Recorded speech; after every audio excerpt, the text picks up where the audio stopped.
अस्सलामुअलैकुम स्टूडेंट्स, जी बिस्मिल्लाहिर्रहमानिर्रहीम। जी आज हमने नेक्स्ट कंटिन्यू करनी है मैग्नेटिक प्रॉपर्टीज़ ऑफ सॉलिड्स। और ये हमें पता है कि हमने पहले भी मैं ये डिस्कस किया है मैग्नेटिज़म के बारे में कि एटम के सेंटर में होता है न्यूक्लियस और उसके गिर्द इलेक्ट्रॉन रिवॉल्व करते हैं फिक्स्ड ऑर्बिट में। वो जब रिवॉल्व करते हैं इन फिक्स ऑर्बिट में तो due to the motion of the electron, उसकी स्पिन और ऑर्बिटल मोशन की वजह से वहाँ पे इलेक्ट्रिक करंट प्रोड्यूस हो जाता है। मोशन ऑफ चार्जेस को हम नाम देते हैं इलेक्ट्रिक करंट का। And whenever there is electric current then a magnetic field is produced.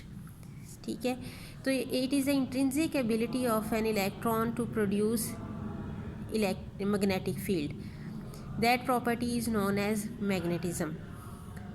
ठीक है, it is observed that the field of a long bar magnet is the field just like that produced by a long solenoid carrying current।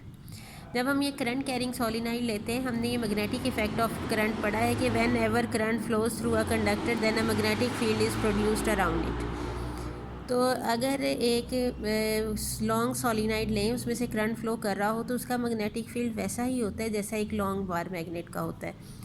And the magnetic field of a coil is just like the magnetic field of a short bar magnet। This similarity between the fields produced by magnets and current gives the idea that all the magnetic effect may be due to the moving charges।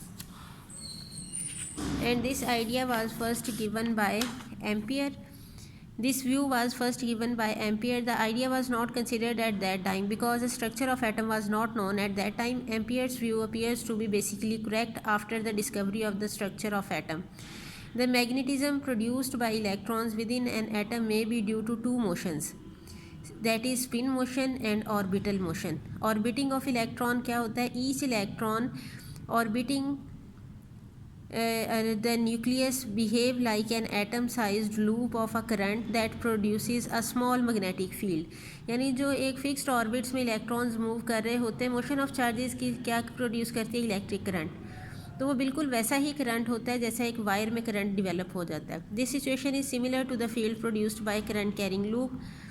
Second motion electron की कौन सी होती है? Spin motion, जिसमें वो अपने ही axis के about rotate करता है। Each electron possesses a spin that also produces magnetic field। Thus magnetism is due to spin and orbital motion of the electron surrounding the nucleus and is a property of all substance।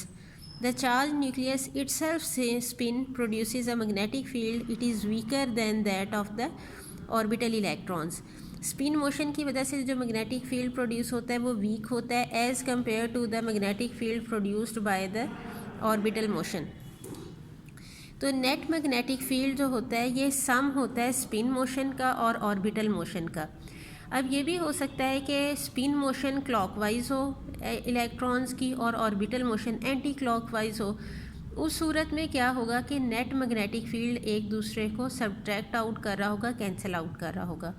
और ये भी possible है कि spin motion और orbital motion दोनों एक ही direction में हों, उस केस में मैग्नेटिक फील्ड एड अप हो जाएगा।